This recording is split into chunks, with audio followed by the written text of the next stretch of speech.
Hello, puppies and kittens. Welcome to another episode of Reading Joseph Smith. And we have our full regular crew today. Welcome back, Shannon. Hi. Yay! From her adventures touring the subcontinent, battling the evils of the underworld. That's right. I've been finding the lost city of Atlantis. Yeah. All right.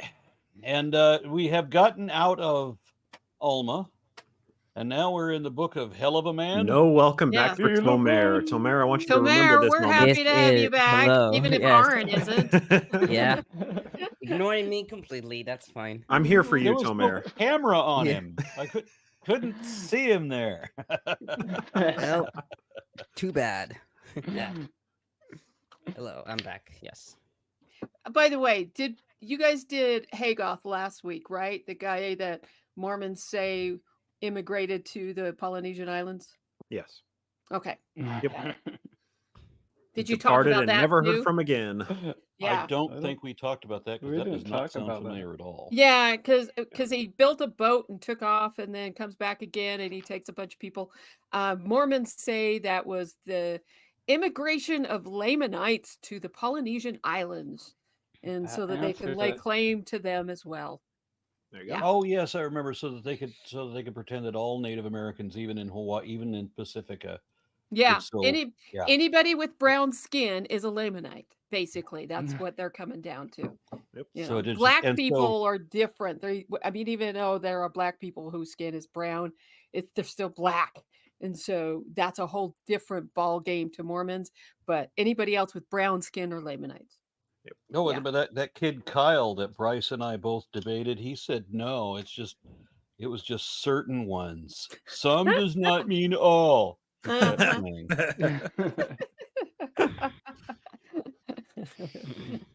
All right. So who's reading today? Me. That's Yes. the only reason Tomer I mean, comes is he yeah. wants to read. He's like, I don't give a fuck what anybody else is like Oh. on here. No more grandma. Helaman. It's only me. Yep. Yeah. It's okay. Okay. ahead. So A man who knows what he wants. Go ahead. exactly. So I'll read the introduction to the book of Hell, Yeah. man. Yeah. There So we go. an account of the Nephites, their wars and contentions, and their dissensions, and also the prophecies of many holy prophets before the coming of Christ, according to the records of Helaman, who was the son of Helaman, and also Junior. according to the records of his sons, even down to the coming of Christ. And also many of the Lamanites are converted, an account of their conversion, an account of the righteousness of the Lamanites and the wickedness and abominations of the Nephites, according to the record of Helaman and his sons, even down to the coming of Christ, which is called the Book of Helaman, and so forth. This reminds me of like the Monty Python Holy Grail when they launched the Trojan rabbit over the wall with the trebuchet or whatever, you know, and King Arthur yells, "Jesus Christ!" and they all run away. So like it's like I'm imagining as we read through this. I mean, every time we come to the point where Tomer has to say Christ, I'm seeing King Arthur going, "Jesus Christ!"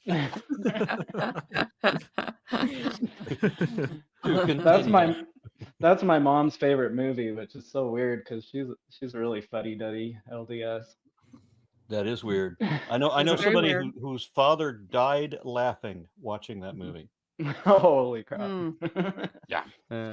What Okay. a great way to go. Yes, it is. So let's begin. And now behold, it came to pass in the commencement of the 40th year of the reign of the judges over the people of Nephi, there began to be a serious difficulty among the people of the Nephites. For behold, Pahoran had died and gone the way of all the earth. Therefore, there began to be a serious contention concerning who should have the judgment seat among the brethren, who were the sons of Pahoran. Now these are the names who did contend for the judgment seat, who did also cause the people to contend. Pahoran, Panchi. You got to pronounce Panchi. each A, so you go Payanchi. Oh, Yeah. Payanchi. Yep. I think Punchy is better. And No. Pakumeni. After reading this It's- book, we all get a little punchy. It's Pacumeni, but okay. Now, these are not all the sons of Pahoran, for he had many, but these are they who did contend for the judgment seat. Therefore, they did cause 3 divisions among the people. Nevertheless, it came to pass that Pahoran was appointed by the voice of the people to be chief judge and a governor over the people of Nephi. Oh, And it weird. came- They went with the nepotism pick instead of the other 2 nepotism picks. Oh, I wonder why. Oh my God. Yeah. Well, the choices are between Pahoran and Pancho and Paco. Yeah. Because all of the other sons weren't trying for the position. Yeah. Which They're was this lazy- little nudge lazy of learners. look what a really cool person he is because he had a whole bunch of sons. Just Mhm. the side note there, no mention of daughters, just a bunch of sons. Okay. Daughters don't get mentioned. Only when they're sluts. Yep. Verse 6. Then they get it- named. Sorry. Yeah. Go ahead. Okay, verse 6. And it came to pass that Pakumeni, when he saw that he could not obtain the judgment seat, he did unite with the voice of the people. But behold, Panchi Behold! and that part of the people that were desirous that he should be their governor was exceedingly wroth. Therefore, he was about to flatter away those people to rise up in rebellion against their brethren. And it came to pass, as he was about to do this, behold, he was taken and was tried according to the voice of the people and condemned unto death.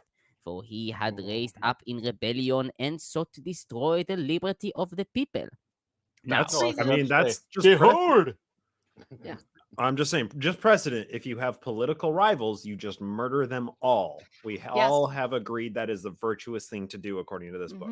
Okay, just According making to sure. this book, I mean, it was written by Joseph Smith, who made sure that the laws in Nauvoo were set so that anybody who tried to arrest him, he could arrest anyway and keep him from Exactly. going to jail.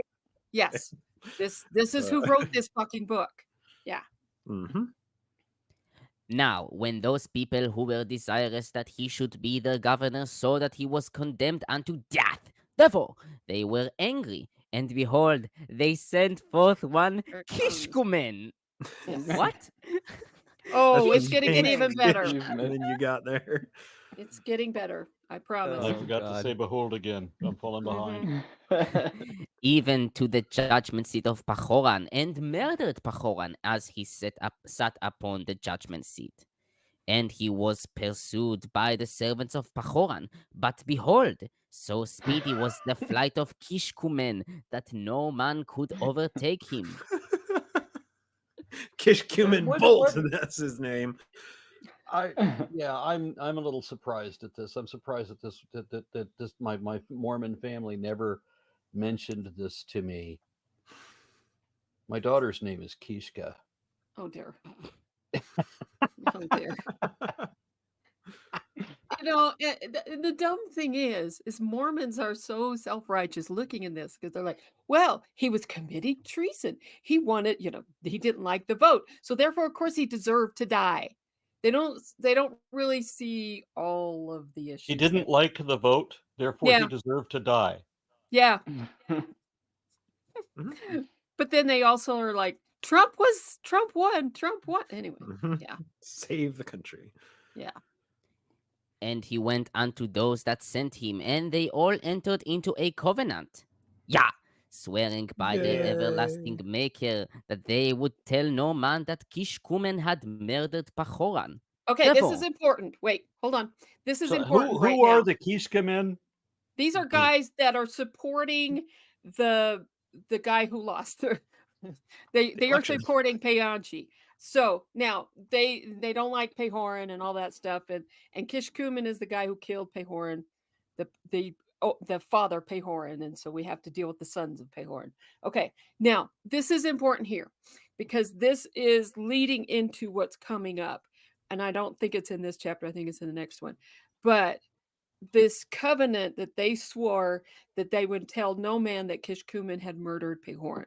the secret signs and combinations. You're going to hear about all of that coming up. So this is something just to take note of, because there's more coming. All right, go for it. Therefore, Kishkumen was not known among the people of Nephi, for he was in disguise at the time that he murdered Pahoran.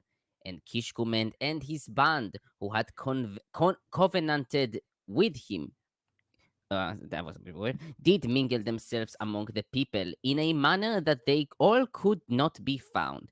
But as many as were found were condemned unto death. And now behold, Pakumeni was appointed, according to the voice of the people, to be a chief judge and a governor over the people, to reign in the stead of his brother Pahoran. And it was according to his right. And all this was done in the 40th year of the reign of the judges. And it had an end. All right, so that's the way that their elections go. If the person who is elected is murdered in their seat, then it's their younger brother who takes the seat in the place. They don't hold another bullshit here. Mm-hmm. Right. And it came to pass in the 41st year of the reign of the judges that the Lamanites had gathered together an innumerable army of men and armed them with How many swords. were there? It's innumerable, because remember, they in 4 months after birth, they're adult humans and can, they're all trained to fight. Yeah. If technically, if they are innumerable, it's either Aleph or bigger. It's not Aleph Null, because Aleph Null is technically numerable. Never mind. And no, or these clones come from? They're Urukai. They come out ready to kill. Oh, that's it. Yep, they're hatched. That's it. Yes, they're hatched. They dig them up out of the ground, already adult humans. Okay. Cabbage Patch. Their armor is thick. Their shields are broad.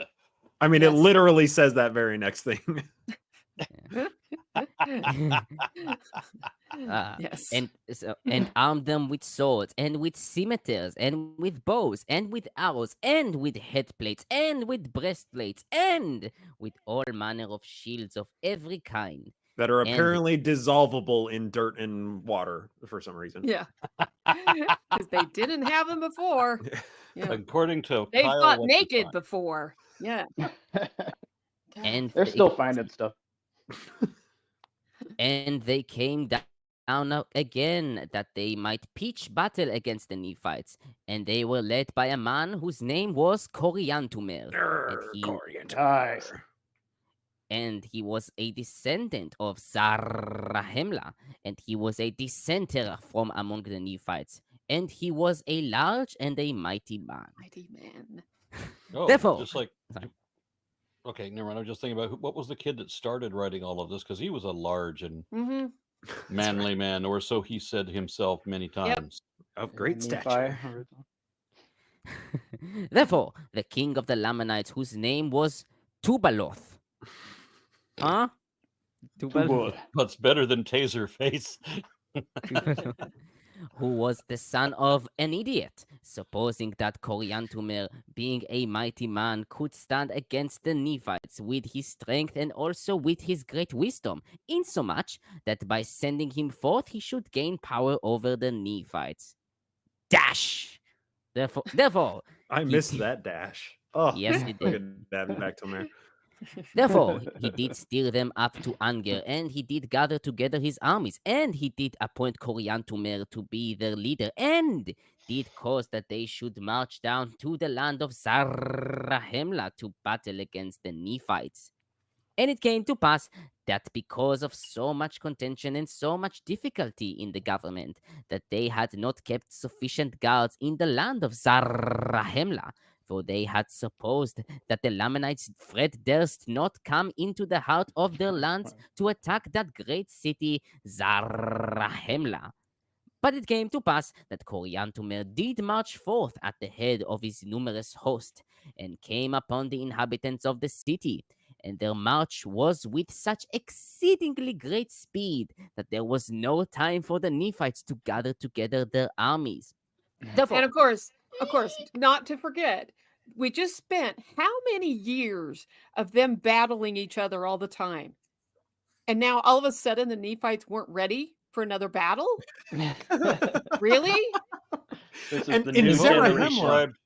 of They've all already places in described the Zarahemla, Americas. because this city has flipped possession from the Nephites to the Lamanites like 6 times in the last Yeah, 8 years it's like, of the reign of really? judges. It's fucking Okay. insane. Yeah. And didn't we already draw parallels that the Book of Mormon paints the Americas as being basically Valhalla? Yeah. More or less. Ugh, God. Therefore, Coriantumr did cut down the watch by the entrance of the city, and did march forth with his whole army into the city, and they did slay everyone who did oppose them, insomuch that they did take possession of the whole city. And it came to pass that Pacumeni, who was the chief judge, did flee before Coriantumr, even to the walls of the city. And it came to pass that Coriantumr did smite him against the wall, insomuch that he died. And thus ended the days of Pacumeni. Oh. In so much that he died. Yep. No biggie. I'm not He sure was that they're boring using to the in so much storyline. correctly. Yeah.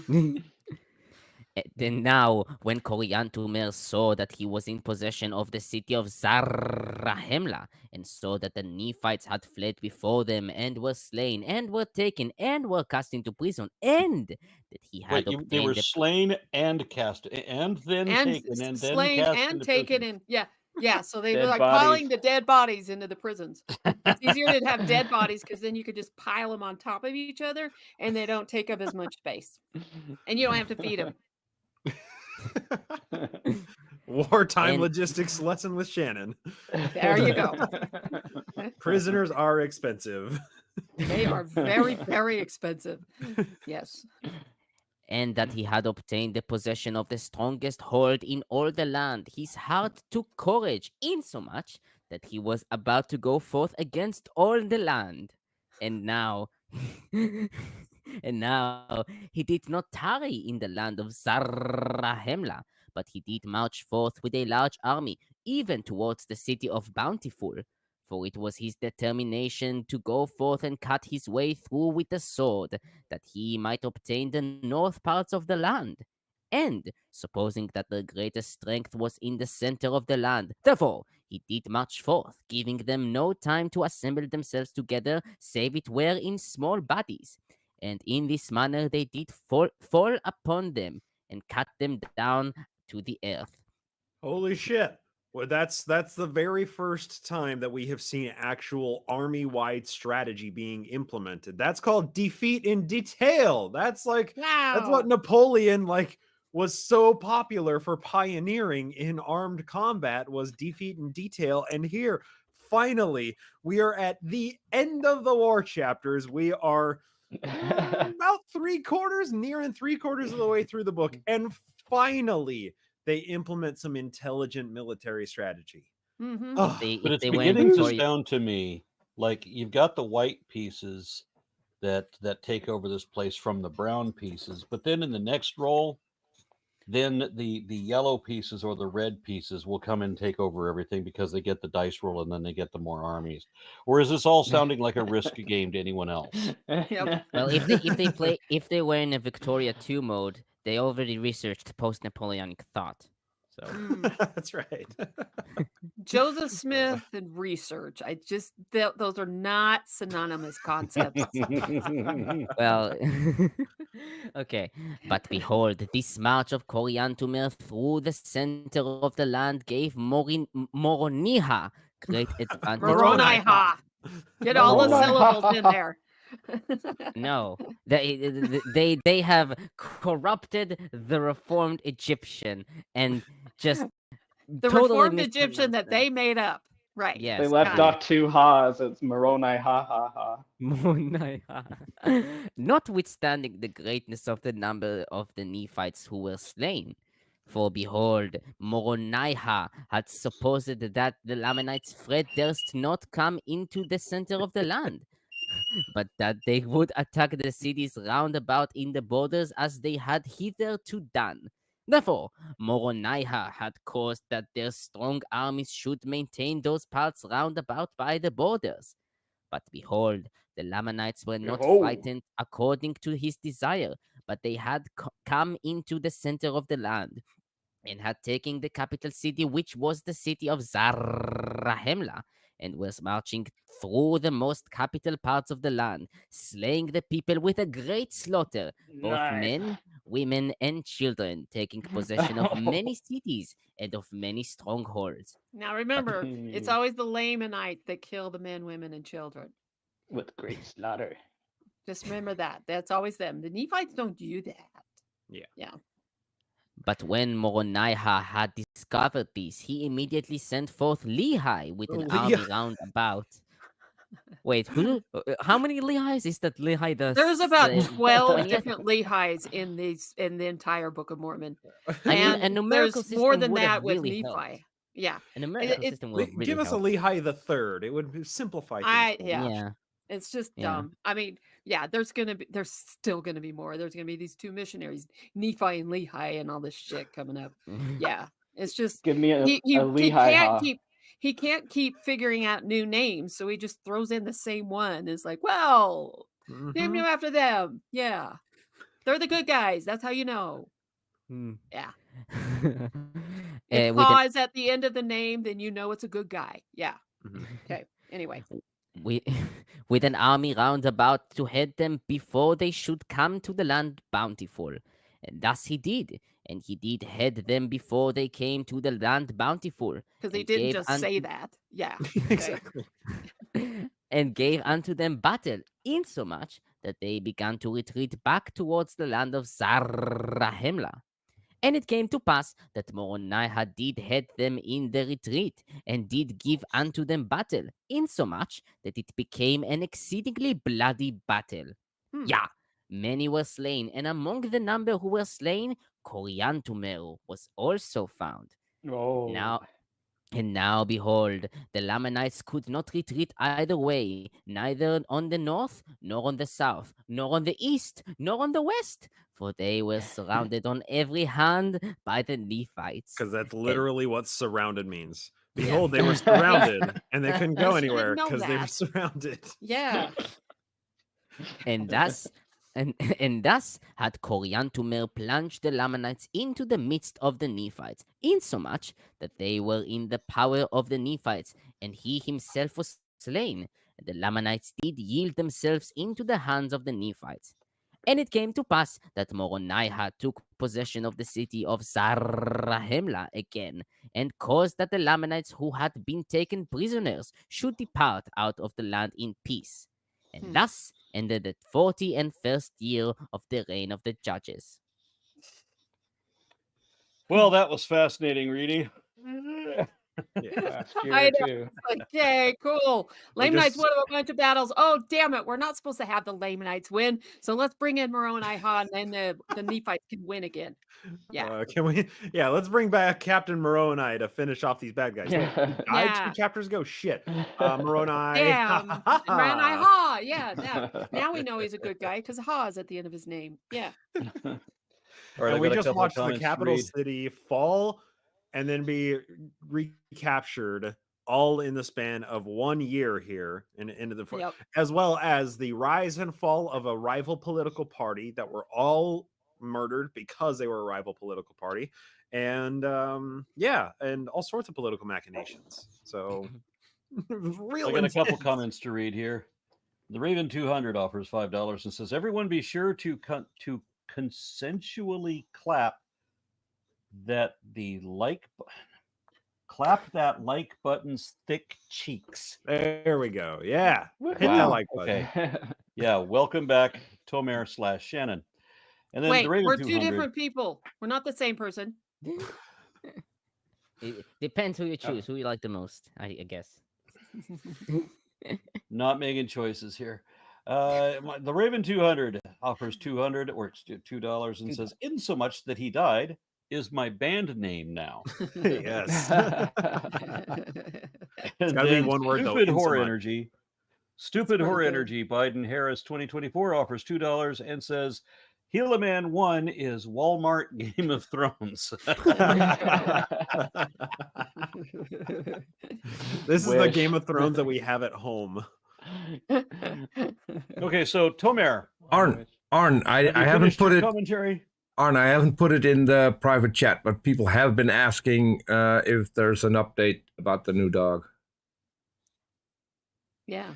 Yes. We went and picked up the boxer and not boxer, bulldog, and the pound apologized for good. having done that to the dog. It was negligence, but I appreciated that they came and brought me they gave me a formal, sincere apology for their mistake there.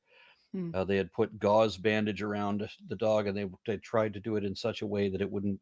I don't know. They did it the wrong way, and so the gauze wrapped up to become a cord, which then did like this against the dog's neck for like 3 or 4 days while he was in quarantine with the e-collar, and so that created a horrific injury.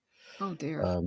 Yeah, and they were hesitant about returning the dog. I mean, we were just fostering. I'm glad we didn't say that we were going to be adopting yet. We were just fostering, and so the financial responsibility was still on them.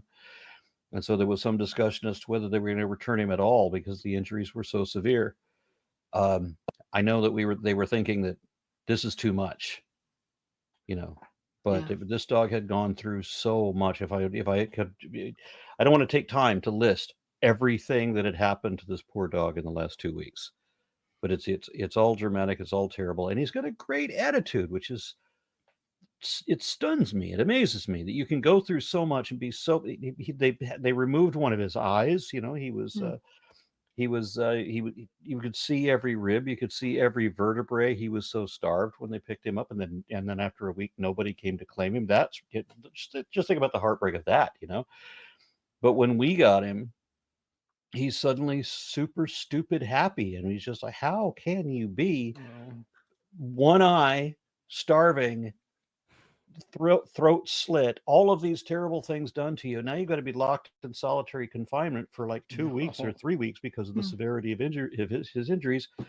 and yet still be in such a good damn mood. So well, we are cleaning the wound and we're giving him his medication, and he's doing actually surprisingly well. And it didn't require what we thought it was going to be. We didn't have to do the major surgical procedure. So surprisingly, that's good. And we were braced when we came down. When we picked him up the second time, it's like, we're not fostering anymore. We're adopting. We're going to get him done right. Yeah. And that's when we found out that it actually, for this kind of injury, there's because there's an infection in there, you have to keep it open. You can't do the stitches. So we're just working with. He's going to be three kind of uncomfortable weeks, but he's got a really great attitude about it. So it's all good. When he comes out of there, he's going to be a very, very happy dog. And the other dogs already know about him. All the other dogs, nobody wants to pick a fight with him. The way that we've introduced him to the other dogs is such that it was on neutral ground and everything, so that there's no competition, there's no contest, and I think he's going to be fine. Good. So thank you guys for asking. Oof. Poor dog. Yeah. So now 4 dogs, 4 cats, 3 rats, a vinegaroon, a giant hermit crab, and a parrot, and 75 snakes. All right then. Garden of Eden there.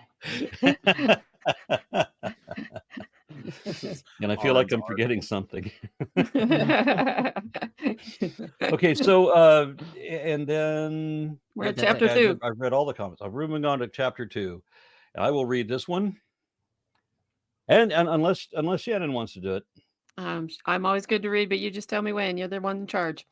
Okay, you can go ahead and take it. I'm gonna take it. Grandma may take it. Yeah. Okay. I mean, this is a short chapter. Chapter 3 is quite a bit longer. So this one introduces Gadianton. Definitely, I get to take want to this read one. All right. I get to take this one. And it came to pass in the 42nd year of the reign of the judges, after Moroni had established again peace between the Nephites and the Lamanites, behold, there was no one to fill the judgment seat. Therefore, there began to be a contention again among the people concerning who should fill the judgment seat, because they can't handle it. Yeah. And it came to pass that Helaman, who was the son of Helaman, was appointed to fill the judgment seat by the voice of the people. But behold, Kishkumen, who had murdered Pahoran. If you don't remember that from a few No. Did verses he? above. I forgot I know. entirely. I mean, they only mentioned it Thank 20,000 God times. that the Book of Mormon had to remind me that Kishkumen murdered Again. Pahoran.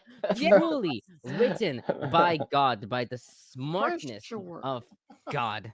Repetition. Damn. That's how you remember. Yeah. Yes, indeed. Got it. He did lay wait to destroy Helaman also.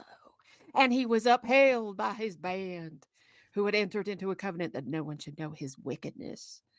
For there was one Gadianton, who was exceedingly expert in many words and also in his craft, to carry on the secret work of murder and of robbery. Therefore, he became the leader of the band of Gishkumen. Now, this is really important to remember about from Mormons. The Gadianton robbers is what they will become. They will be called, and they're going to be referenced throughout the rest of this goddamn book. Okay, because they're the most evil bad guys. They have secret signs and combinations, all this shit. Now, one of the things that happens with people, with Mormons growing up in the church, is this is a bad thing. You know, they all know that Gadianton robbers are bad. They have secret handshakes, they have secret signs, they have, all these covenants. They vow to kill each other if they talk about it, all this shit. Okay. Then they go to the temple. And in the temple, you have secret handshakes, secret names, secret signs, and you vow to never talk about what happens in the temple. Sacred, not secret. And it's like, wait, and I know people who went through the temple going, this is what we were told is a bad thing. Why is this supposed to be good? I am never going back, and everything else. And so this is huge though. And the thing to remember about it is Joseph Smith also set up the Danites, which are the exact same fucking thing.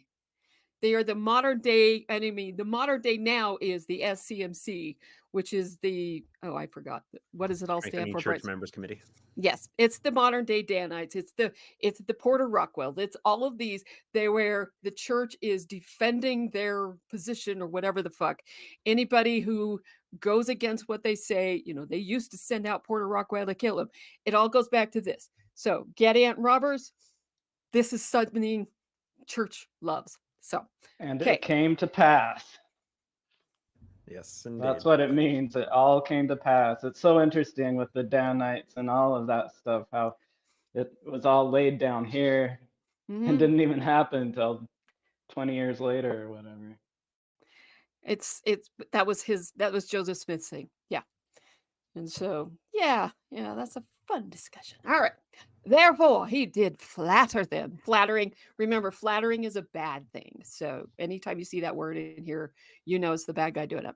And also, Kishkumen, that if they would place him in the judgment seat, he would grant unto those who belong to his band that they should be placed in power and authority among the people. Therefore, Kishkumen sought to destroy Helaman. And it came to pass that as he went forth towards the judgment seat to destroy Helaman, behold, one of the servants of Helaman, having been out at night by night, and having obtained through disguise a knowledge of those plans which had been laid by this band to destroy Helaman. Now we get the other M dash from before. So right. This was just like a big parenthesis. A really huge one for people who don't understand how to use punctuation. Of course, he could have just said the servant was disguising himself as a Gadianton team member, but he has to, word count matters. Okay. And it came to pass that he met Kishkumen, and he gave unto him a sign. Remember this? Signs. Therefore, Kishkumen made known unto him the object of his desire, desiring that he would conduct him to the judgment seat, that he might murder Helaman. Shannon, can you please pause and tell us what dialogue happens through the veil when you are giving the signs and tokens in order to literally get into Mormon heaven? Oh my God. There. Okay. All right. And there is a very not safe for work meme going around with this. There's a little there because the veil is just this white fabric hanging. This very old man is on the other side, and it's an old man all the way through, whether you're a woman or a man on either side. But he sticks his hand through. He sticks his hand through this hole, and you have to do the sign. So, like the first handshake, where you're holding him, and you put your fingers where the first knuckle of your first finger is over this knuckle of the other hand, each hand. So you hold that way. It's hard to do it on yourself. And the guy says, "What is that?" And you say, "The first token of the erotic priesthood." And the other guy says, "Has it a name?" The first token of the Of the erotic erotic priesthood. This is the first one. Yeah. This And of then the erotic. Ironic. Ironic. Because Okay, there's sorry. two. You wished. You wished. Two priesthoods. I'm just when she says like you put your digits through this glory hole holes. blindly, and then it was just reminding me of this truck stop I went to one time. And just Oh, I will send you that meme after we're done. But and you say, and so the old guy says, "Has it a name?" And you say, "It has." He says, "Will you give it to me?" And you say, "I will," through the veil. And then you give the name. And so each one of those it is. Now the last one, the fourth one, which is the second sign of the Melchizedek priesthood, the patriarchal grip or sure sign of the nail. That's the whole thing. They give it to you through the veil, but they do it. When I went through, it was called the 5 points of fellowship. We're touching knee to knee, hip to hip, hand on shoulder, ear to ear, that kind of thing. Did these old men pull women right up against them? Yes. Did I get my boobs fondled through that fucking veil? Yes. Did I have any right to complain about it? No, I did not. God. And in On the other fact, side. I cannot tell you how often on Sundays in Relief Society, they would stand up, which is the adult women, and they would stand up and say, "You need to be careful because when you're at the veil, because if you're touching their body, you're making it harder for the men. Doesn't matter that they're the ones pulling you towards them." That's so ridiculous. but you're making it harder for them. Yeah. That's where when you need one of those spike bras with the little points in them. There you go. Mm. That's I don't think do that's some damage. Those are That the doesn't really signs, match the and Mormon underwear. because Shannon just illustrated all of that, she has covenanted in the temple to have somebody kill her because she revealed those things. She Yes. mimed out slitting her throat and disemboweling out my herself, heart out. cutting her chest. She mimed those things literally, that she would allow somebody to murder her because she just now revealed those things to the uninitiated out here. Sounds moral to me. Yeah, that's Is she also going to show us the secret handshake? I mean, we got the first one, right? It's like where you like. Second one is between the two.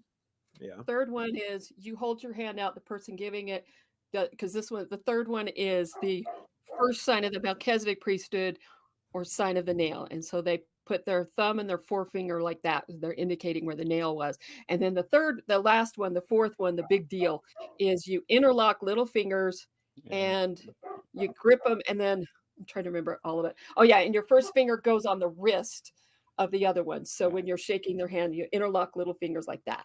Now, that is a very Masonic sign, and there is actually a picture that's a real picture of, who was it? Monson, Thomas S. Monson, who was a prophet a couple of prophets ago, and him doing that exact handshake with George W. Bush. So, yeah, it all comes from Masonry, but yeah, so holy handshake So fuck.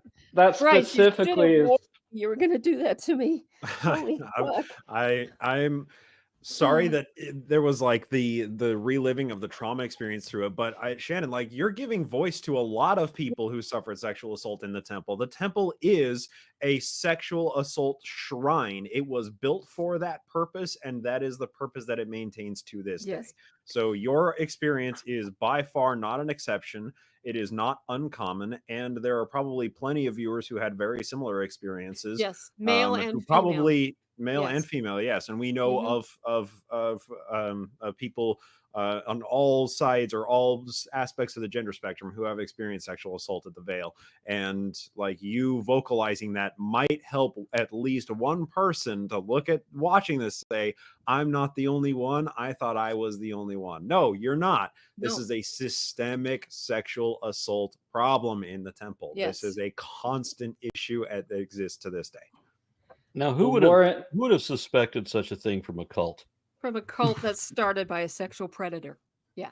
Warren Jeffs reflected that, because when they raided his temple there in Texas, their altar was a giant, like, triple king-size bed, and that was where that's how they. Well, there's also the right. washing anointings, which is the first part of the temple ceremony. It's the first thing you do, and you get first washed and then anointed.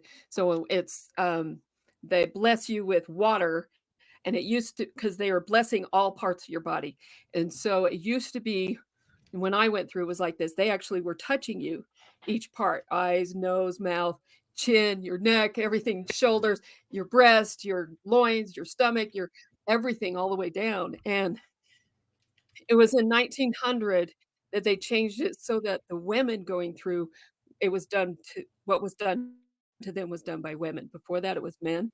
But also, you were naked then.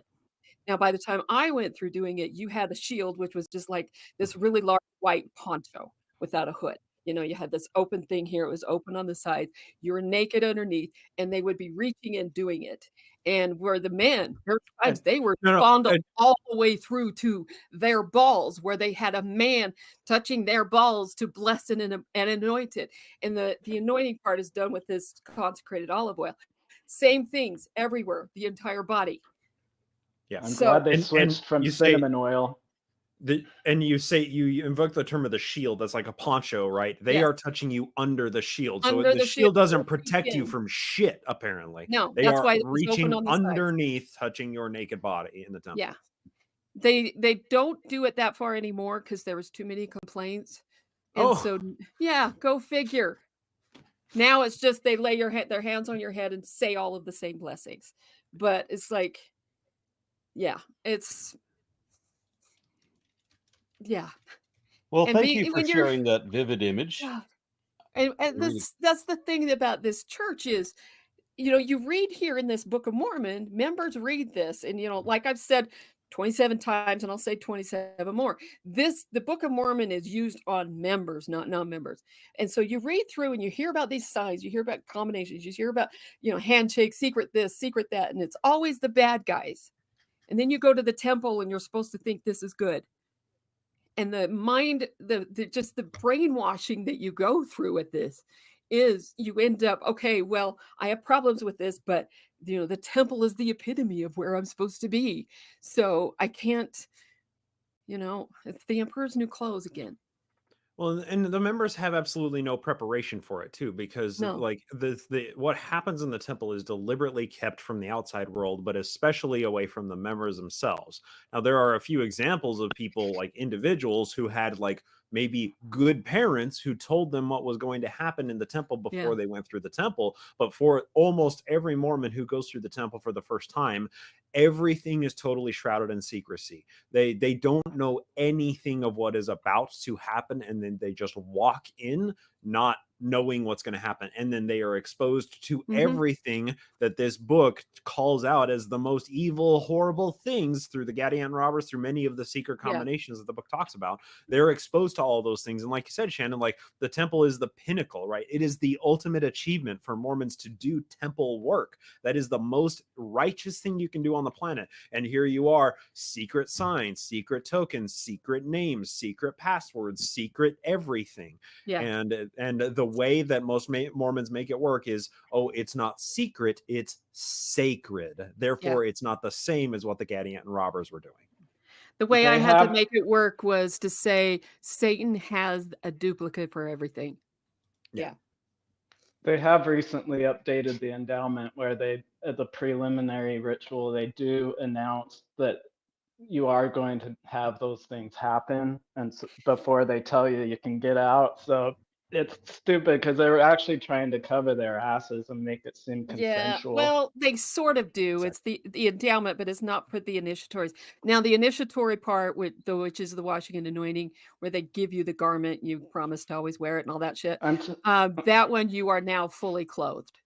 But when you go in for the endowment with the covenants and everything, they just tell you what covenants you're making, but they don't really talk about the signs and symbols and all that shit. They say that you it's will not like I have would- them, but it's the latest update. It's just I know, very I've seen the latest update. I've seen it. We did an episode on it on Yeah. Last Walk podcast. Oh, Yeah. cool. And so Nice. it's And not it's not nearly as much of a disclosure as Mormons are like to say. It's Exactly. just, and it's like when you're in that position where you're in that room and you're already terrified, you already went through the salt of the washing and anointing, which is not as much an assault anymore. So I will say that. Still, when you're told you can leave if you don't want to do this, who the fuck's gonna do that? I have never seen anybody leave. Any of the terrified ones, they don't leave because you have to stand up in front of everybody. Everybody going through for the first time is in the front row. For fuck's sake, everybody knows you're going through because you have this certain color thing pinned to you showing that you. Yeah. Okay. And Gazalem, you said it perfectly, is to give like the air of consensual, that this whole thing is consensual, but it's not. It's absolutely not. Okay. So sorry, you consent to this unknown thing we're going to do to you that you don't think we're going to do because you think it's going to be something else. Yep. Yeah. And you're programmed your entire life to believe that this is Obey. the most righteous thing you could do, and that everything you are brought to this world to obey God's will, and this is God's will. Yep. And you've been hearing it Wow. since primary. I love to see the temple. Okay. I'm going. Got a comment to read here. The Raven Today. 200 offers $10 and says, "And it came to pass that I, Raven, spake unto thee, fight and you may die, run and you'll live, at least for a while, and dying in your beds many years from now." Oh wait, that's Braveheart. Shit. This is Valhalla. This is 300. Yeah. Spartans don't die in their beds. Yes. So, did you finish? No. Helaman I'm on verse too? 8. Verse I'm 8. You're on verse verse 8. 8. Okay. Okay. Long diatribe. Thank you for putting up with it. Yes. And when the servant of Helaman had known all the heart of Kishkumen and how it was his object to murder, and also that it was the object of all those who belonged to his band to murder and to rob and to gain power, and this was their secret plan and their combination, the servant of Helaman said unto Kishkumen, "Let us go back to the gate." Whoa. We didn't hear some Hey. of it, at least from my end. Sorry, he gets Joseph Smith's voice. That's Joseph's voice. Now this did please Kishkumen exceedingly, for he did suppose that he should accomplish his design. But behold, the servant of Helaman, as they were going forth unto the judgment seat, did stab Kishkumen even to the heart, that he fell dead without a groan. And he ran into Helaman all the things which he had seen and heard and done. And it came to pass that Helaman did send forth to take this band of robbers and secret murderers, that they might be executed according to the law. But behold, when Gadianton had found that Kishkumen did not return, he feared lest he should be destroyed. Therefore he caused that his band should follow him, and they took their flight out of the land by a secret way into the wilderness. And thus, when Helaman sent forth to take them, they could nowhere be found. Turns out they And were in more of Nauvoo this. all along. Oh my God, really? And they just hid in the middle of everybody else because they left the sea. That's right. Oh. And more of this Gadianton shall be spoken hereafter. And thus ended the 42nd year of the reign of the judges over the people of Nephi. And behold, in the end of this book, ye shall see, because he just ended the chapter, but he's like, damn, we got to talk more about Gadianton. So, in the end of this book, ye shall see that this Gadianton did prove the overthrow. Yeah. Almost the entire Well, then why did you have to destruction. mention it here? Because spoilers. Spoilers. That's the the, book's why I they, barely read they this never chapter. get this concept. Like, okay, He's got to show you how bad the Gadianton robbers are. Yep. yeah, They didn't do the overthrow. Yeah, almost the entire destruction of the people of Nephi. Whoa. Behold, I do not mean the end of the book of Helaman, but I mean the end of the book of Nephi, from which I Oh. have taken all the account which I have written. Of course, he doesn't Whoa. say which book Wow. of Nephi, since Wow. there are I'm 4 saying- fucking books of Nephi. In this That end of was the so book, awesome. I'll show you what I meant to say. Not this book, the other book, which is in But the this. other You're stupid like this, like Jesus. Oh, that's Fucking so hell. hilarious. I'm This- sorry, like when I read shit like this that's so clearly just slapped in at the end of the chapter, I'm like, that's because this is coming from a pre-existing text, and as they were reading it and copying it into the printer or the original manuscript, they were like, "Oh shit, there's a disharmony in the timeline. We have to make this work." It's And- at the end of this book. Shit, no, it's not at the end of like and this notice book, at the end of that book. Like and it no, just this is evidence of a source text for me. notice on verse 14 where the behold doesn't have a comma. It just says, "Behold, I do not mean." Like- Yeah. That's right. Yeah. Now, of course, Matt White likes to harass me about giving spoilers. This is why I give spoilers, because the fucking book does it. Yeah, he does all the work. And I read this thing more than 65 fucking times. And hey, and if you don't know this story by now, this book is like, 1400 years old. It was, completed in 400 CE. So if you don't know the story by now, you're 1600 years behind everybody. I'm sorry. Yeah. That's on you at this point. Oh, that's Yeah, funny. 1600 years old, which is pretty good for something that was written 150 years ago. Yeah. By an idiot. Raven 200 offers $5 and says, "How nice. They won't assault you anymore. How truly Oh, moral and no. righteous." Yep. Well, you Right. got to think about all of those initiates who came through and said, I'm gonna tell. Yes. Or all those initiates who did tell. Yeah. Because it was Yeah. really And after ceremonies that they started changing it even more. Yeah. Yeah. funny how video evidence changes that. Hmm. Bruno Zeigertz offers $5 Californian and says, maybe you should say your breasts are called hands and off. Yeah, there we go. Yeah. Hmm. I dig it. Okay, so we Uh, are finished with Helaman 2. Tomer, are Yep. you about to tell me that you're not Yes. done with your commentary? No, I'm not done. I want to read this chapter 3. If I Hey guys, can. I got to bow out a little early and stuff, but it's fun having you and being with everybody, and have a good rest of the evening.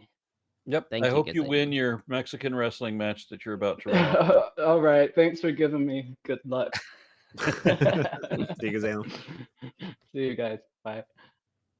Okay, so chapter 3.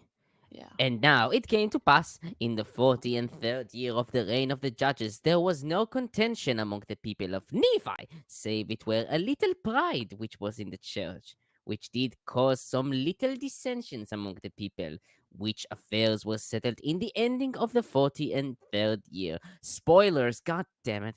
And there See, Matt White can stop fussing at me. and there was no contention among the people in the 44th year, neither was there much contention in the 45th year. And in oh wait, so the 40 wait, the 43rd year was already done? Yeah, so we just covered sure. the entire 43rd year in that first Oh. verse. Yeah, there was some dissensions and some pride, but it was settled. It wasn't enough to be like, warfare and bloodshed. Okay, so I Nephites, didn't Lamanites, realize and what the whole dish hell- gallop. I didn't realize what the hell was happening there. So okay. Yeah. Okay. And, verse 3. And it came to pass in the 46th, without a year, there was much contention and many dissensions, in the which there were an exceedingly great many who departed out of the land of Zarahemla, and went forth unto the land northward to inherit the land. And they did travel to an exceedingly great distance, insomuch that they came to large bodies of water and many rivers. They made it all the and- way to Canada. and even they did spread forth into all parts of the land, into whatever parts it had not been rendered desolate and without timber, because of the many inhabitants who had before inherited the land. And now no part of the land was desolate, save it were for timber. But because of the greatness of the destruction of the people who had before inhabited the land, it was called desolate. And there being but little timber upon the face of the land, nevertheless, the people who went forth became exceedingly expert in the working of cement. Therefore, wait, cement? Native American cement. They ran out of trees in America, so they're like, let's make cement. Cement. And they became master cementers. One might call them master masons. Yep. So Huh. Okay, very oh my God. peculiar, I guess. Therefore, they did build houses of cement in the which they did dwell. This book is so dumb. Yep. And it came to pass that they did multiply and spread, and did go forth from the land southward to the land northward, and did spread insomuch that they began to cover the face of the whole earth, from the sea south to the sea north, from the sea west to the sea east. The people who were in the land northward did dwell in tents and in houses of cement, because because reasons. There's no middle ground between tents and cement houses. No in-betweeners. Yeah, no wood, no hay, nothing like that, nothing. And they did suffer whatsoever tree should spring up upon the face of the land, that it should grow up, that in time they might have timber to build their houses. Yeah, their cities and their temples and their synagogues and their sanctuaries and all manner of their buildings. And it came to pass, as timber was exceedingly scarce in the land northward, they did send forth much by the way of shipping. And thus they did enable the people in the land northward that they might build many cities, both of wood and of cement. Here we go, there's the wood. And it came to pass that there were many of the people of Ammon, who were Lamanites by birth, did also go forth into this land. And now there are many records kept of the proceedings of these people. You just can't find them. Wow. Yeah. Everybody kept a journal. Fuck. Wow. That's right. by many of these people, which are particular and very large concerning them. But behold, 100th part of the proceedings of these people. Yeah, the account of the Lamanites and of Hang the on. Nephites. And I'm sorry, is 100th part is fractions to the hundredths something that Native Americans were familiar with at any time before Western mathematics were brought over? Fractions to the hundredths? How do you even begin to conceive of something like that in pre-Columbian America? I leave it to the chat to let me know if the Mayans had somehow not only rendered 0 but calculated out to 100ths to fractions. I'm open to it, but it just seems, I'm just saying, it seems like an anachronism, one of many in this book. Well, apparently it was independently used by the Mayans. There's actually a numeral 0, a special one. Yeah. Did they have numerals for fractions down to the hundredths? Let's see. I don't know when so. that level of mathematics was discovered. I don't understand the history of mathematics. I think Egyptians already figured it out. The point of this verse, though, is to show just how much was going on. That, because I don't know if you read all the way through. You need to read all the way through to the end of it. But I interrupted. Is that it was, so much going on. We just don't have all the records. So this is all you get. Yeah. But there was so much, so very much. That's the important thing to know. Yeah. And apparently all of the cement buildings, which is apparently covering the whole face of the earth from the land northward to the land southward, from the sea west to the sea east. No, sea south, sea north, sea west, sea east. The entire American continents are covered in houses of cement. Cement and wood. Of course, water soluble, apparently. Well, Shit just don't washes away in the forget, rain. So, because when Christ died, everything changed. Yeah, Earthquakes and hurricanes and Christ valleys shows up, the becoming Gulf of mountains Mexico and appears. mountains becoming valleys and cities being lost in the ocean and Atlanta disappearing and all this stuff. Yeah. Got it. Anyway. Okay. I'll read verse 14 again. But behold, a hundredth part of the proceedings of these people. Yeah, the account of the Lamanites and of the Nephites, and their wars, and contentions, and dissensions, and their preaching, and their prophecies, and their shipping, and their building of ships, and their building of temples, and of synagogues, and their sanctuaries, and their righteousness, and their wickedness, and their murders, and their robbings, and their plundering, and all manner of abominations and whoredoms cannot be contained in this work because convenient. Yeah, and Reformed Egyptian. Yeah. Which is so stupid, because if you're going by word count, then you detail out every single one of those things in excruciating detail. Oh my God. But it's just like, I'll talk about it later. In other words, that's for the I sequel. don't know what else to say here, but I want to pretend like I have a lot of stuff in my brain. Yeah. That's really what it is. Imagination. Yeah.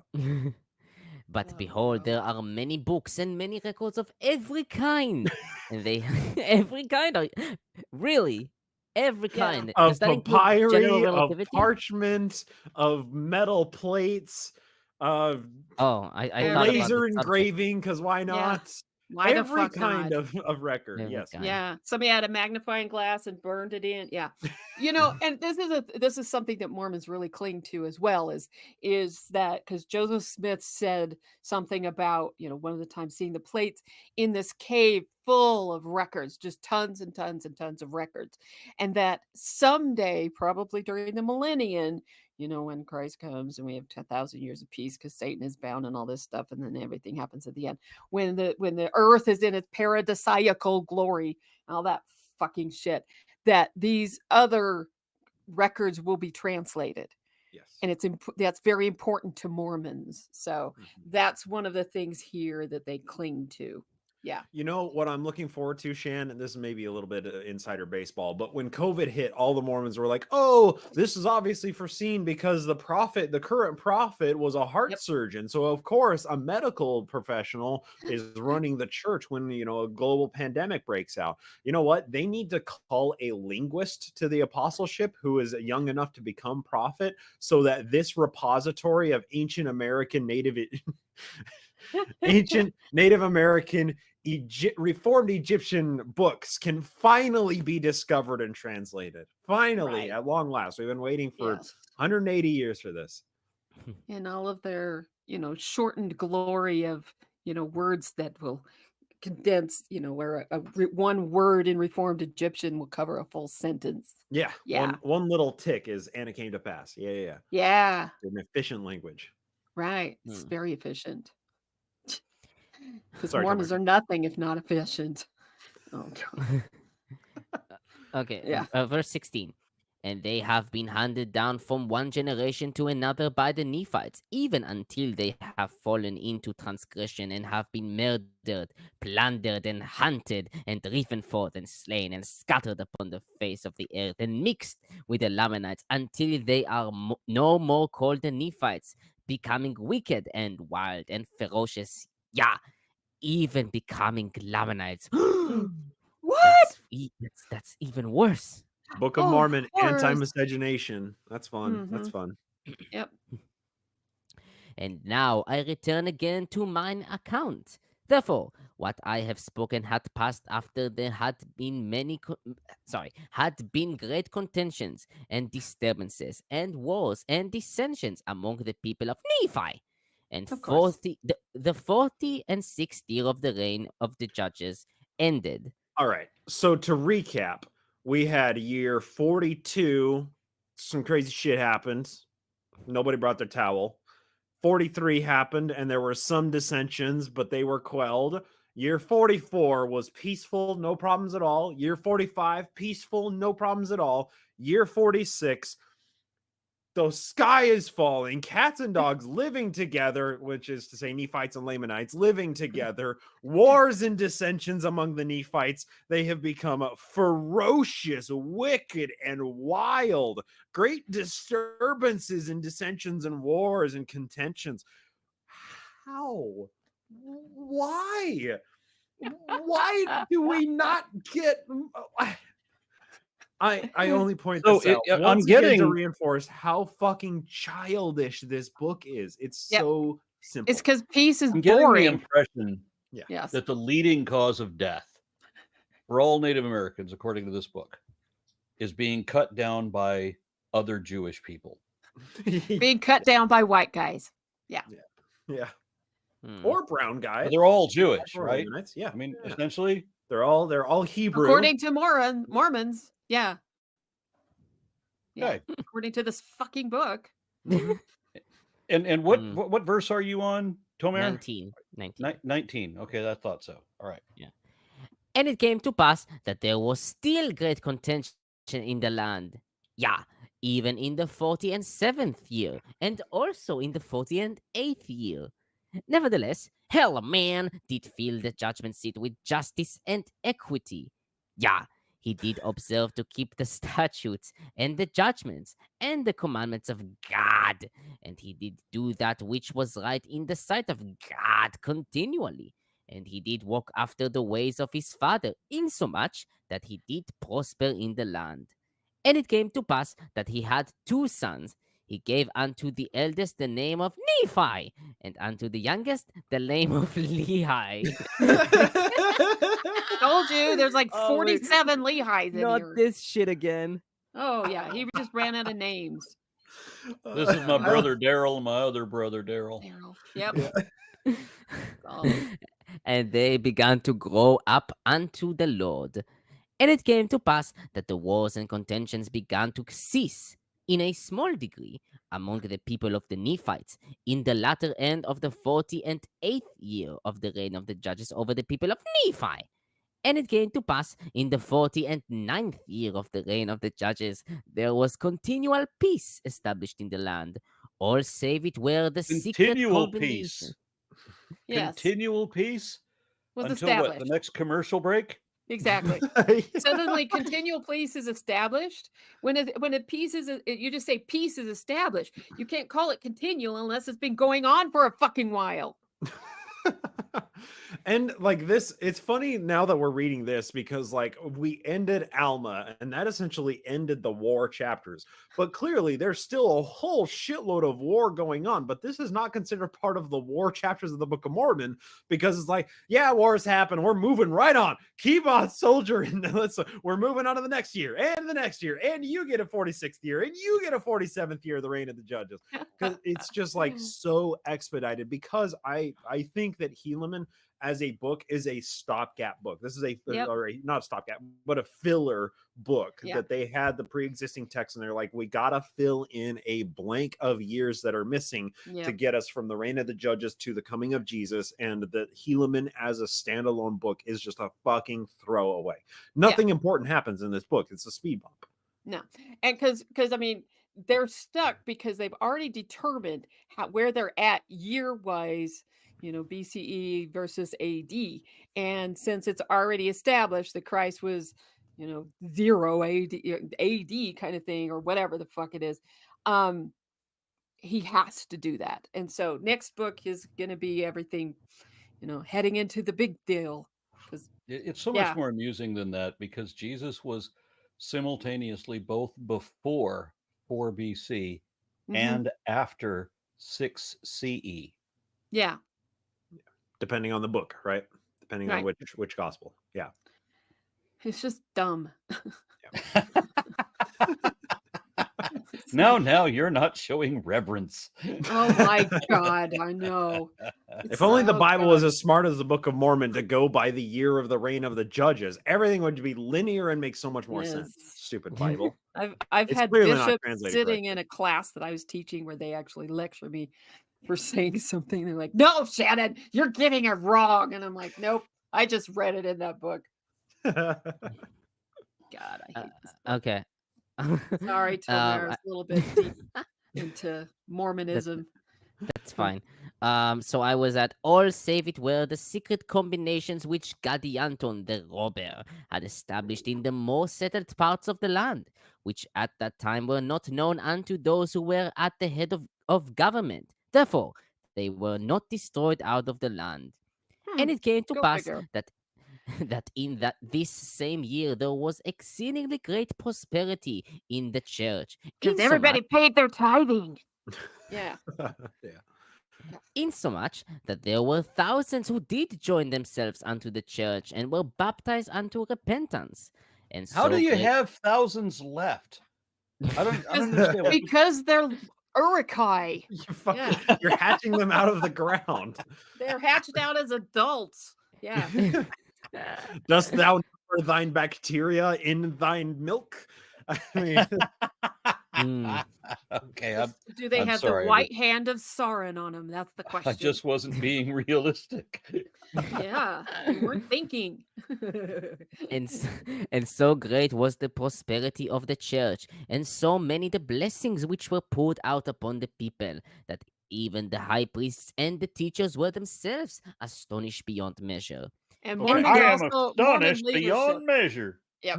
Mormon leadership love those because prosperity, meaning pay your fucking tithing. There's so many questions you get asked on a Temple Recommend interview, and one of the ones that is guaranteed to keep you out of the temple is if you're not paying your tithing. So, yeah. and one thing got a that I comment think bears mentioning here before we get into the comments and everything is that this is what we're seeing is a hyper-focused trend that exists throughout the entire Book of Mormon, and that's known by Mormons as the pride cycle. Yeah. I never I only ever learned this in church. Shannon, can you give us like a 101 nutshell on what the pride cycle is? Because Oh that's my like what it's God. illustrating right here. And I it's like had to so teach wrapped up this in the fucking prosperity lesson. gospel shit and Yep. so many of like the huge systemic problems in the church. Oh yeah.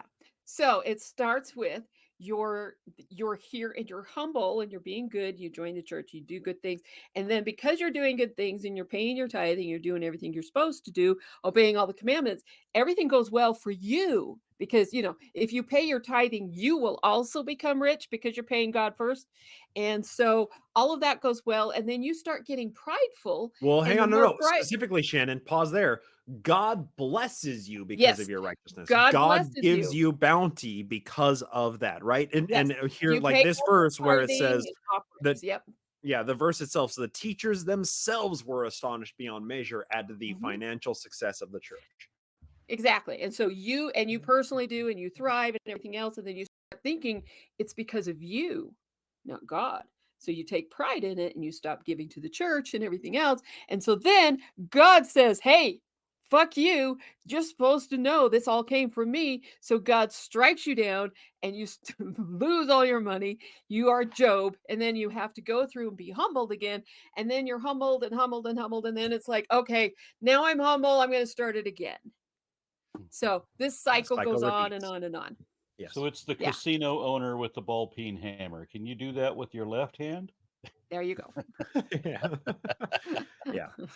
All right, a couple comments. Ellie Bell offers $2 and says, Bryce, Mayan numbers are a base 20 system, not 10. Look, y'all, it was back in They were high using school, fingers and toes. Right. I was like, it was high school that I took any level of mathematics, advanced mathematics, and I have so much forgotten that shit that I cannot even begin to comprehend how that actually, how a different base number system actually impacts fractionals. Because like, even if you have a 20 base system, you still have to have like fractions of numbers, right? So like, Yeah. did they have fractions that were in 20? I have It no wouldn't be idea. hundreds, but it would like Tomer. Can you rescue me? You're the mathematician here. You're the resident. I'm not I'm not familiar with the history of fractions, so Okay. I'm But I not mean, either. if you're Funny. using a When- 20-base system, can you still have fractions? Maybe Ellie Bell can. I can mean, comment I think in. you can, like in any like But you then it can wouldn't have, be like, in an innate base. hundredths, right? Hundredths is a denotation of the 10 base structure, right? I guess. I mean, I haven't really. I've never used like bases in my studies. Poor so- Tomer feels so on the spot right now. I'm sorry, N- man. No, it's just I had to I had to take one final class to get my degree, and it was fucking calculus. Hmm. And it was a decade and a half at least since I took any kind of algebra. I remembered nothing, just virtually nothing. And so I had to be treated like a special ed student by all the tutors and everything. If I could have worked with Tomer to help me get through calculus, Tomer would feel like a supreme being now. Oh, Yeah, a number of people have said, if you hadn't waited like 15, 20 years, this probably would have been a lot easier for you. That's fair. That's fair. That is fair. All right, so Skeptical Brain says, Joseph to his scribe, can we use Nephi and Lehi again? I'm going to give Nephi and Lehi again. I'm tired of thinking of names. Everybody's laughing Exactly. at my haw at the end. He Yeah. just had those bangers of Pahoran and Panchi and Pacumeni, so of course I he's know. like, and Moroni uh, haw. Yeah. yeah. He's Yeah, already done and- Nephi haw. He hasn't done Lehi haw. Yeah. Because Okay, that just sounds yeah. ridiculous. Yeah. As much as anti-Nephi Lehis being the good guys. Yeah. Paroha dumb name. and what was it? Paroha and Pikachu and what was it? And Pokemon? What, I Pacumeni. can't remember. The Pacumen. Yeah. Pokemon, got it. All right. Yeah. And so Vesta Freya says perhaps the early Mormons were like tribbles. They were born pregnant. That's it. Yes. There we Yeah. go. There you go. Somebody ought Or to maybe just they were seriously just work out the gremlins. math on this because they gave us a number. They gave us a finite number for the number of people who came over, Yes. right, from Israel initially Yeah. to populate this. And 6 they're, families. the way that they're writing it now, with all of the island people of Pacifica, all of them being Lamanites, Yeah. And they've they're disappeared. at this telling a point. very Yes. conclusive story that these 14 original people Yeah. somehow account for Well, all of the all of the Christianity thousands upon believes in an thousands of Adam and people Eve who, story. the thousands upon thousands of people who die every month in this Yep. story. Yep. And of course, then what happens later? Spoilers, Matt, close your ears. Because you get later on where they're like, oh, you know what? We've been talking about a whole bunch of people and it's just not going to work. So let's have others that have shown up and we just find their records or that come over on other times, but we're just sort of going to slip that in as if we already knew about it. Yeah. Okay. Absolutely right. Yep. One more comment. This is from Mr. Creenan, who says, Bryce, the Babylonian system is 6 or 12 based. I'm sorry. 12 or 60. I read that so wrong. The Babylonian system is 12 or 60 based. Yeah. Yeah. You're right. Just think about the clock, second to minutes to hours, same thing. As I understand it, it wasn't, and I get that you have the clock phase and you can superimpose what is that the Mogan David over that, and it actually kind of makes sense that where that design comes from. But it was my understanding that it's a base 60, that it was a sexagesimal numeric system, and they could still count on their fingers, but they would count on the increments of their fingers. Wow. And that different parts of your digit meant Brilliant. different applications. So it's a very complex system. You could count on your fingers, but it was more like working a calculator Wow. than just counting on your hands. Sounds like a Brilliant. slide rule. Yeah, I wish I could remember the details about it. It was pretty intricate for the time. That's cool. Well, thank you to both of the mathematicians chiming in. Thank you for a little bit of education. Yeah, that's really fascinating stuff. All right, Tomer, were you reading? Yeah, I'll continue on verse 26. And it Okay. came to pass that the work of the Lord did prosper unto the baptizing and uniting to the church of God many souls, even tens of thousands. Tens of Lots of thousands. Urukai. Yep. The Mormons They're are just- gremlins at this point. You just throw them in a pool and it just starts bubbling. This is why they baptize him. God. Baptisms for the dead makes a whole lot of life. Yep. You know, Joseph Smith was bad with money too. He's just bad with numbers. Yeah. Yeah. Thus we may see that the Lord is merciful unto all who will, in the sincerity of their hearts, call upon his holy name.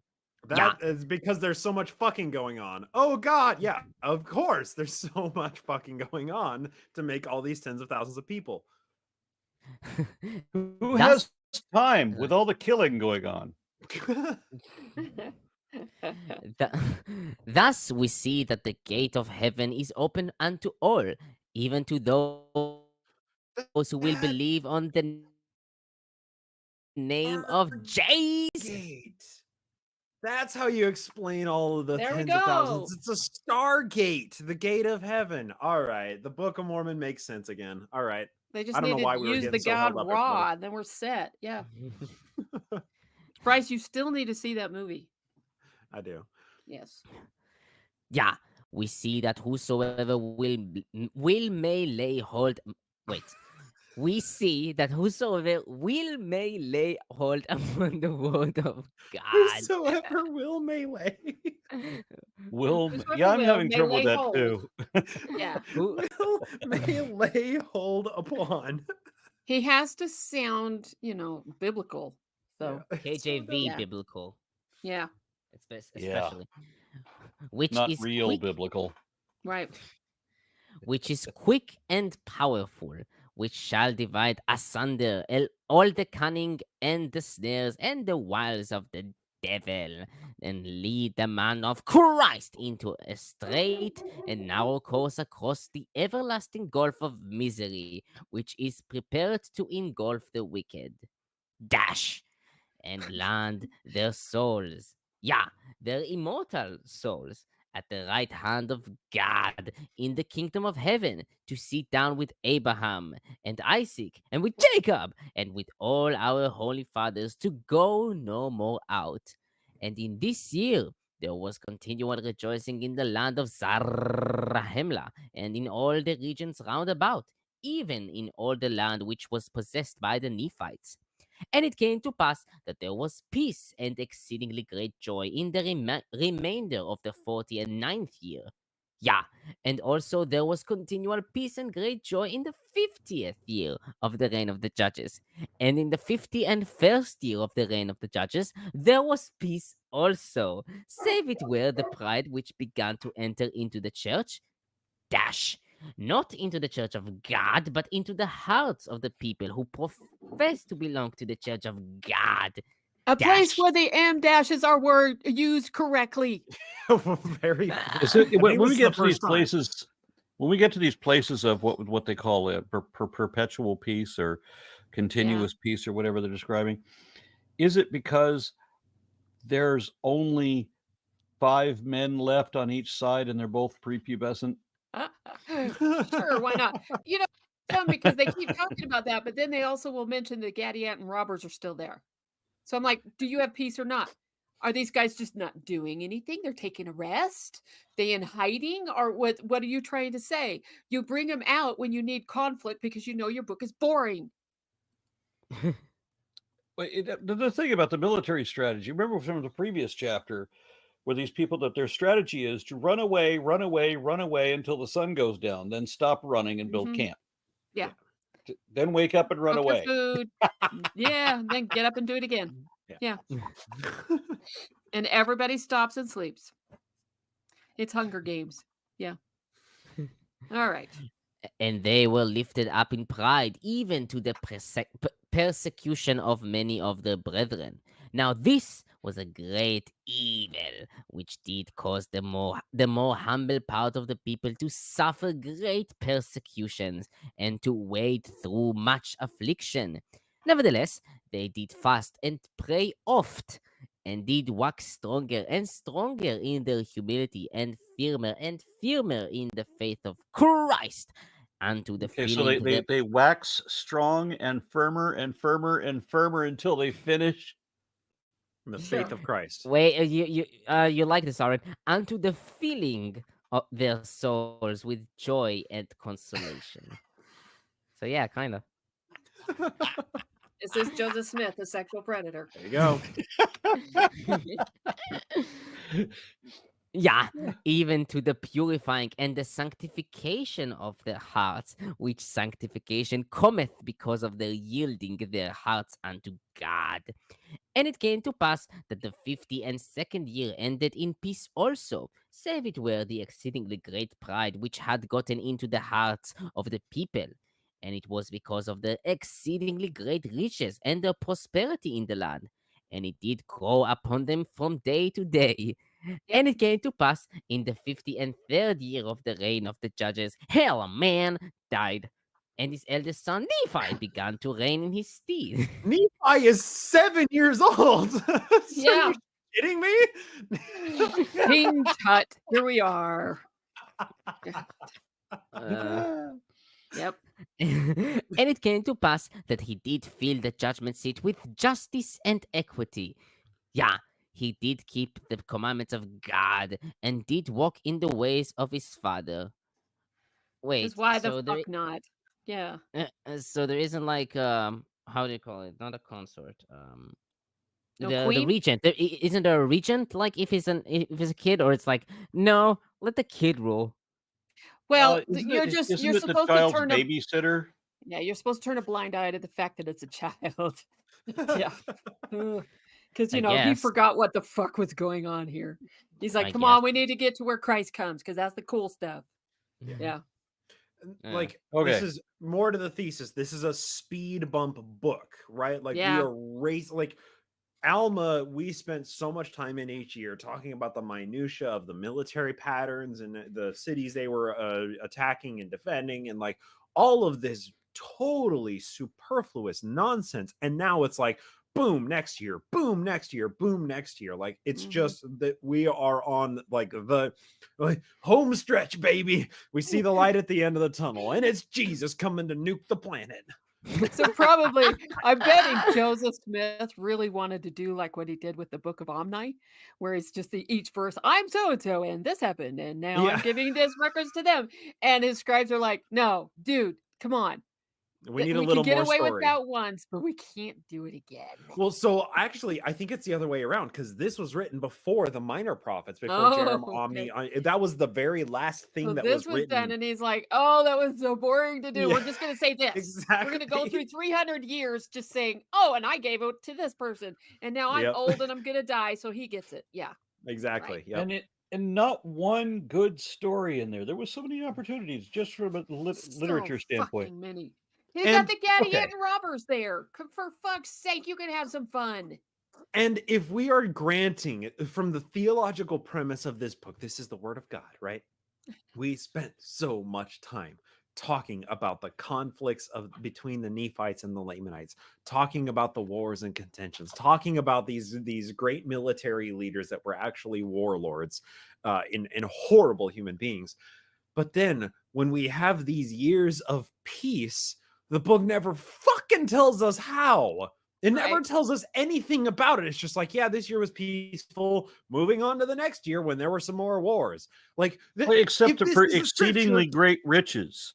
Yeah. So if we're supposed to make the perfect model Christian society based on this book, maybe spend a little more goddamn time on the years that there was no contentions going on, so we actually know how to structure that society. Well, it's because Joseph Smith did not know how to be peaceful. That's the problem. He couldn't write about it. Exceedingly great riches and exceedingly great peace and exceedingly great pride at the same time. These are physical laborers, right? I mean, what the fuck are they doing to enjoy? Do they have art? I mean, what the fuck are they doing to enjoy life? Well, Joseph Smith's Okay. idea is to go find more girls. Yeah. No. There you go. Yeah. All right, so the Raven 200 offers $5 and says Joseph's next character names should have been Naruto, Yep. Luke Skywalker, Goku, Hulk Hogan, Anya Forger, and Shrek. There we go. Sadly, those names didn't exist yet. Sad. They didn't exist yet, but I still wouldn't be surprised to find them in the book. Yeah. Technically, Luke. I mean, technically.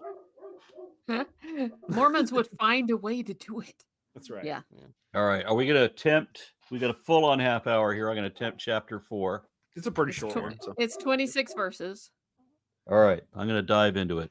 Go for it. And it came to pass in the 54th year, there were many dissensions in the church, and there was also contention among the people, because that's all we really? fucking do here. Yeah. Insomuch that there was much bloodshed. Ah. Back to normal. Everything And is the in order rebellious- now. And the rebellious part were slain and driven out of the land, and they did go into the king of the Lamanites. Oh, go And- figure. The bad guys. Yeah. Yeah. And it came to pass that they did endeavor to stir up the Lamanites to war against the Nephites, because there's nothing else to fucking do. Right. But behold, the Lamanites were exceedingly afraid, insomuch that they would not hearken to the words of those dissenters.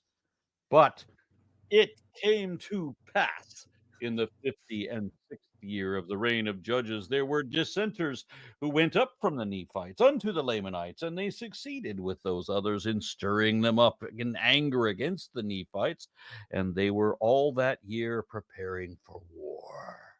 Of course. And That's all we in do. Yep. What? That's That's all all they we do. do. Just war, war, all war, we war, do. war.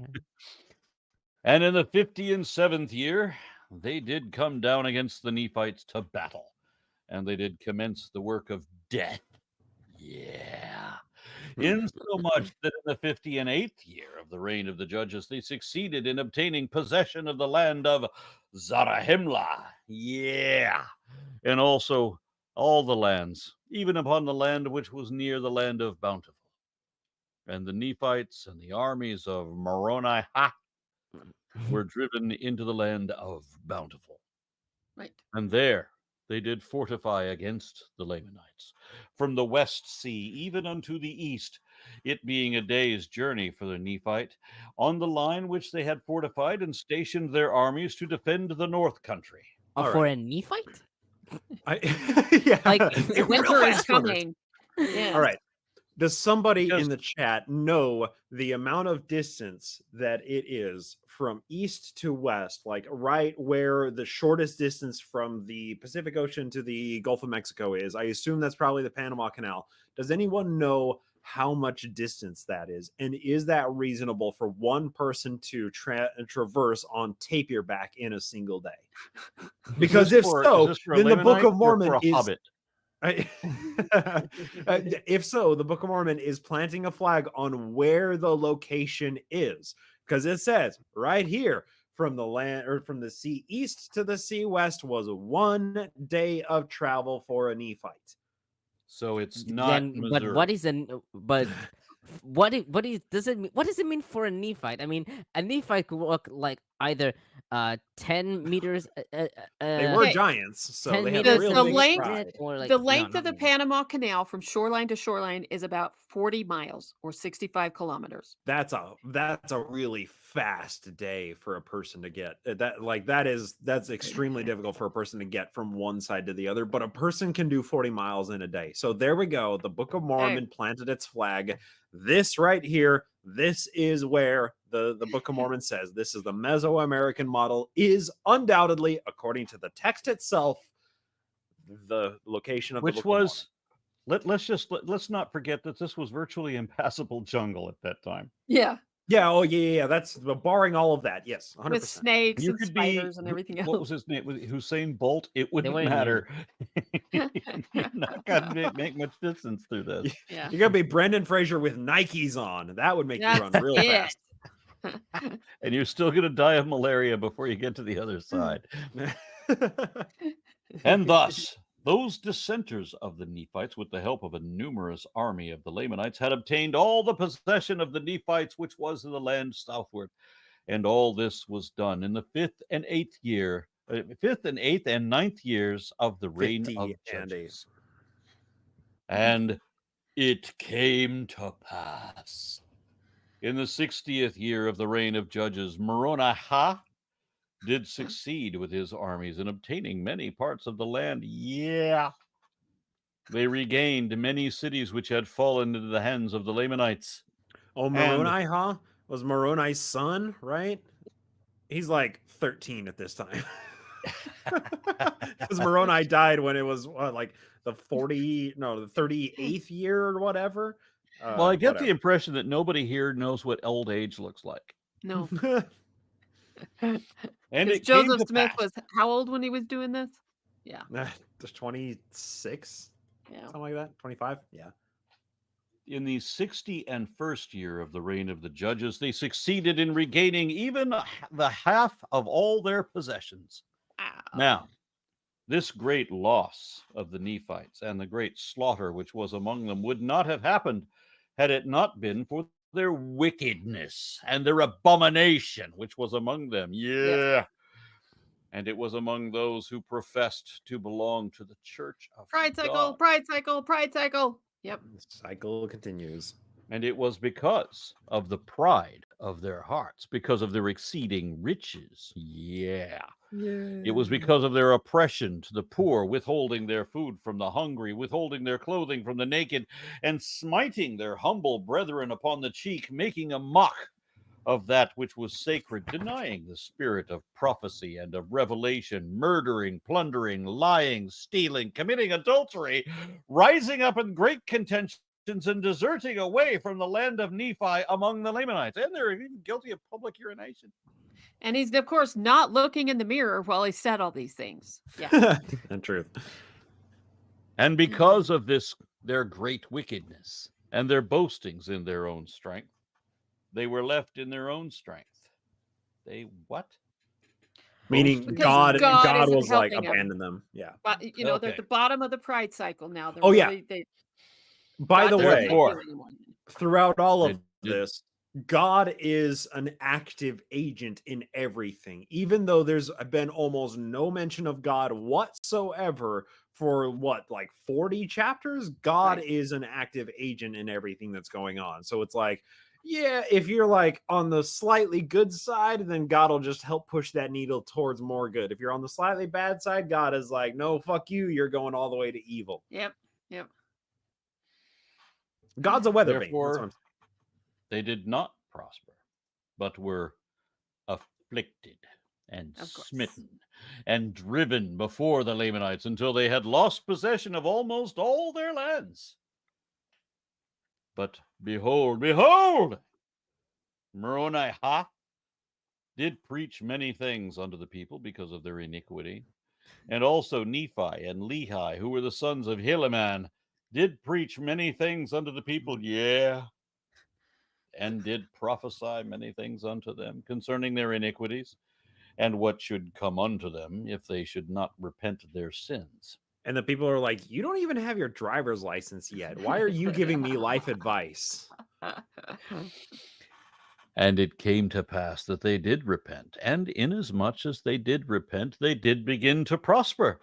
For when Moroni saw that they did repent, he did venture to lead them forth from place to place and from city to city, even until they had regained the 1/2 of their property and the 1/2 of all their lands.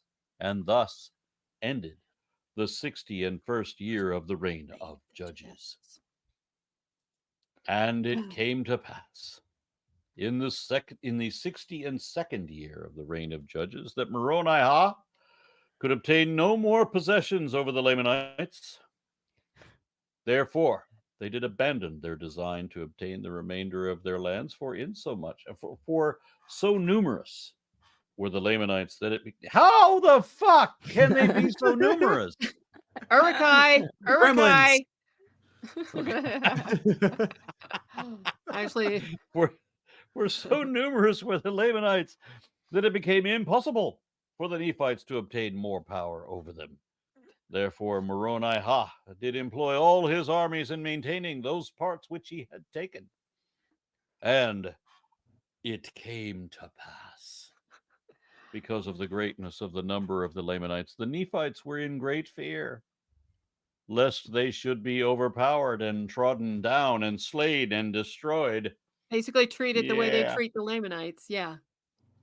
Yeah. They began to remember the prophecies of Alma and also the words of Mosiah when they saw that they had been a stiff-necked people. Oh, Stiff. it's They such had a set, favorite description from Mormons.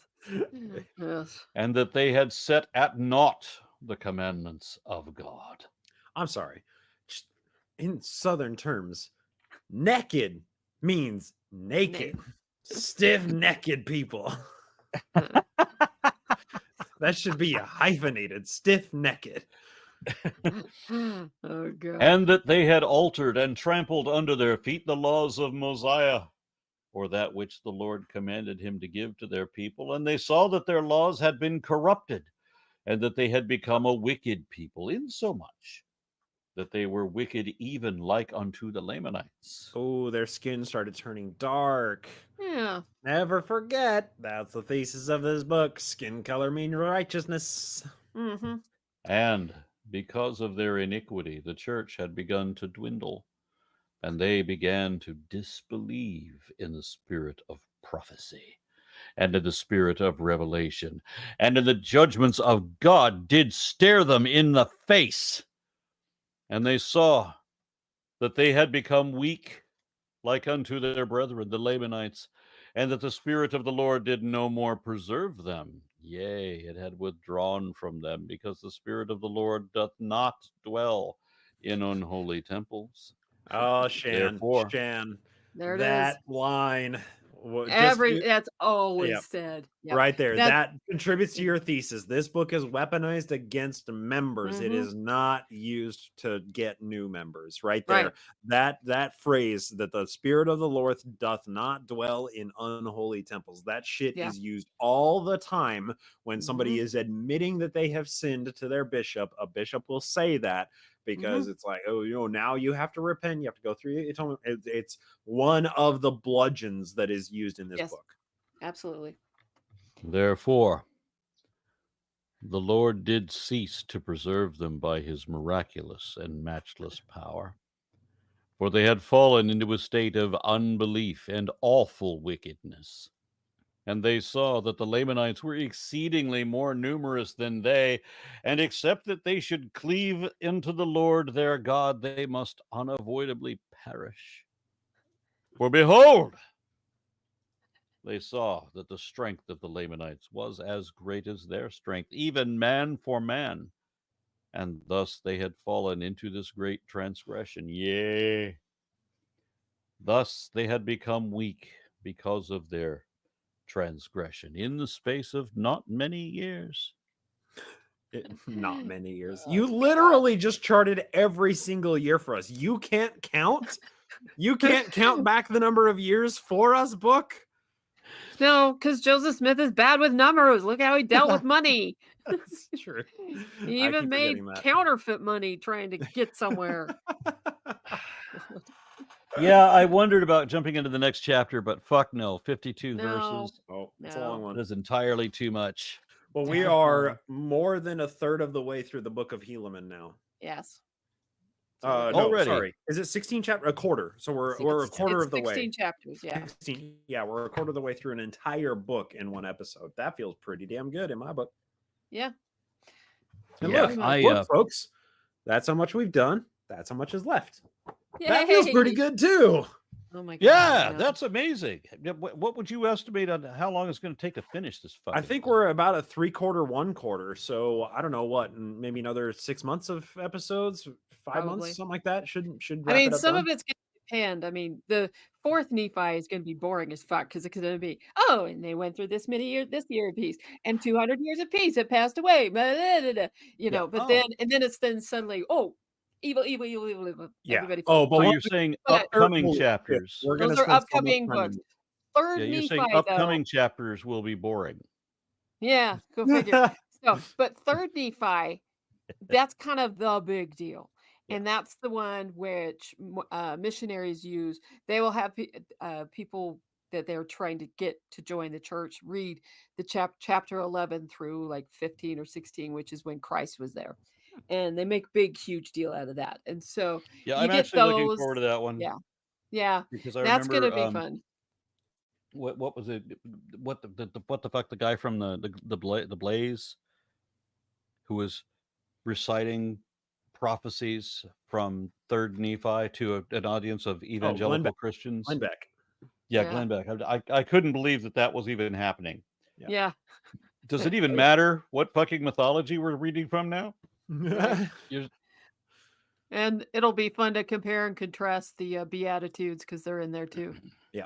Yeah. Why don't you just read Surah 9 at that point? Yeah.